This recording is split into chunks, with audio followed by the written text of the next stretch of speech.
Sonnet 116, Let me not to the marriage of true minds, by William Shakespeare. Let me not to the marriage of true minds admit impediments. Love is not love which alters when it alteration finds, or bends with the remover to remove. Oh hell no, it is a never fixed mark that looks on tempests and is never shaken. A teacher is a beacon of light. We have a calling. We have to provide ourselves as professionals, and we have to be responsive to the needs of the learners. Come. Love alters not with his brief hours and weeks, but bears it out even to the age of doom. Our school is unique in a number of ways. We have a vision that we have to produce the best. Well done, Michael. You spoke with confidence. Your visual contact with the audience was excellent. Remember, it is not only about uttering words, okay? Those words must be uttered with force and feeling. At the moment, we have 870 learners and 36 educators. Our metric pass rate was 98.06%, and we had 77 learners who qualified for admissions to bachelor's degree.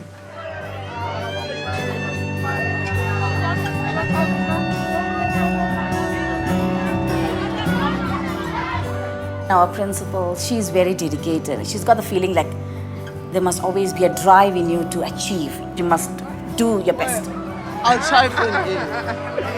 She is very supportive to many of us, very understanding.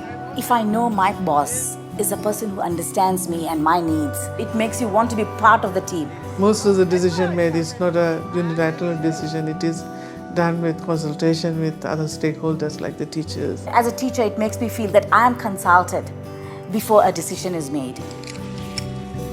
Help me assemble it. That's great. I have got a dedicated team of educators who are prepared to go an extra mile. I always say I have learners who are very gifted.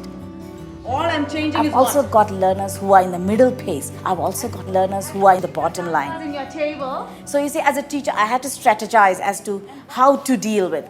Normally what I do is I see that there are a group of learners that can't understand what I'm trying to say. I try to make them understand from a level of a learner who has understood me from his level.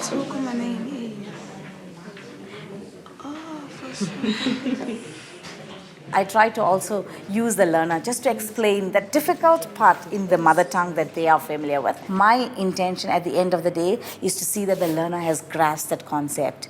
We've got 100% pass rate last year in physical science. We managed to get 9 distinctions. We feel so happy that we were able to produce quality and quantity. I'm leaving it to you, to the way that you would like to work in a manner in which you understand.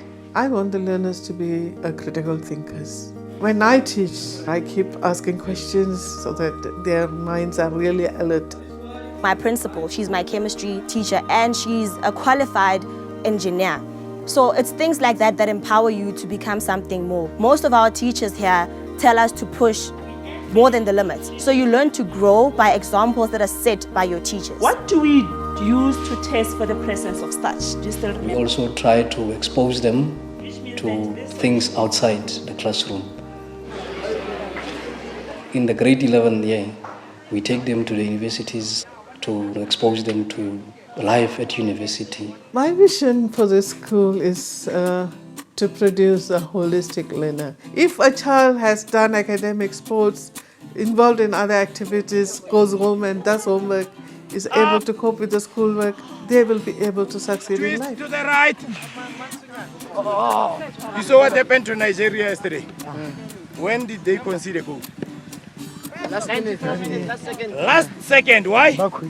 Because they lost concentration, and that's where you lose the game. Generally, we now facing the problem of discipline. The learners who coming from homes that are not very stable, they need attention. I'm not somebody who feels that punishments help the learner, so I call them, we sit together, we talk to them, bring in examples from other situations. I motivate them. It does really change them to some extent. So it makes you really get that feeling that you are somebody in their life. You know, it is always nice to know the person who stands in front of you, to trust that person, that that person is able to give you what is the best for you. Just seeing children achieving their goals, struggling through the goals that you set for them and achieving at the end of it all, it's very inspiring. I sometimes tell people that, you know, the salary that the teacher enjoys is the achievements of your learners.